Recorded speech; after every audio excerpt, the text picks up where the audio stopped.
को मैं आमंत्रित करता हूं।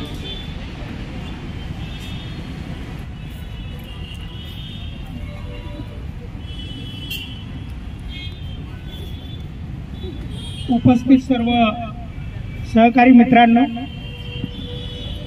या ठिकाणी अमित शहा यांचा निषेध करण्यासाठी आपण बहिणजींच्या आदेशाने इथे एकत्र झालेले आहोत। ज्या अमित शहांनी बाबासाहेब आंबेडकरांचा पार्लमेंटमध्ये निषेध केला, ज्यांनी बाबासाहेब आंबेडकरांचा अवमान केला, त्या अमित शहाचा इथं निषेध करायचा आहे।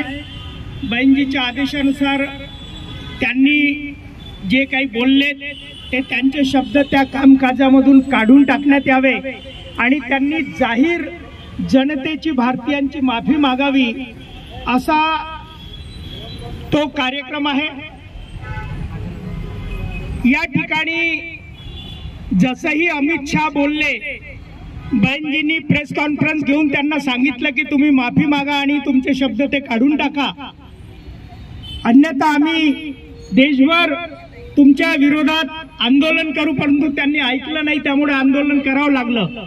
परंतु तत्पूर्वी तुम्ही पाहिलं असेल, मी एक दोन घटना सांगतो की आपण जिथे उभे आहोत, हा विधान भवन परिसर, ह्या पेपरमध्ये बघा ह्या बातम्या, म्हणजे त्यांनी दिल्लीचं सभागृह आणि नागपूरचं म्हणजे महाराष्ट्राचं सभागृह डोक्यावर घेतलं। ते कोणी घेतलं? काँग्रेसवाल्यांनी घेतलं।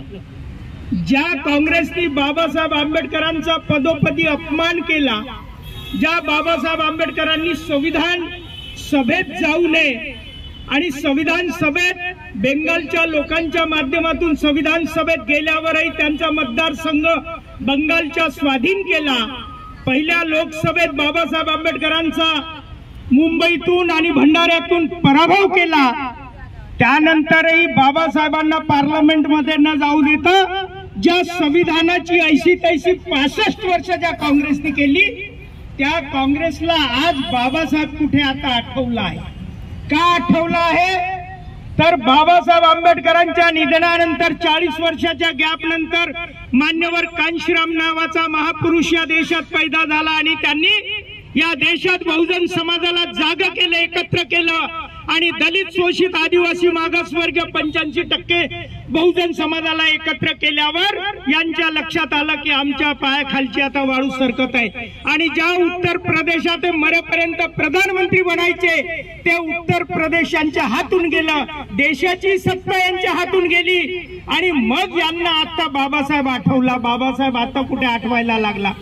तेच काँग्रेसच्या सोबत भाजपवाले ज्यांनी मागच्या 15 वर्षात बाबासाहेब आंबेडकरांचा पराभव केला, त्या बाबासाहेब आंबेडकरांना पुन्हा त्यांचं संविधान डोक्यावर घेऊन काँग्रेसवाले फिरत बसले आणि हा मोदी तर डोक्याला, त्या मस्तकाला संविधान लावण्याचं काम केलं। आणि म्हणून आता आपण समजून घेतलं पाहिजे की ज्या काँग्रेसला आपण बाबासाहेब आंबेडकरांचा अपमान केला, संविधानाचा अपमान केला म्हणून संपवलं, त्या भाजपला संपवण्याची वेळ आता आलेली आहे। कारण काँग्रेस आणि भाजपमध्ये काही अंतर नाही। मी म्हणत नाही, बाबासाहेब आंबेडकर त्यावेळेस म्हणाले, मान्यवर कांशीरामजी म्हणाले, बहन मायावतीजी म्हणतात की आता हे चोर चोर मौसेरे भाई आहेत, सारखेच आहेत, सगळे सोयरे आहेत, एक साप नाता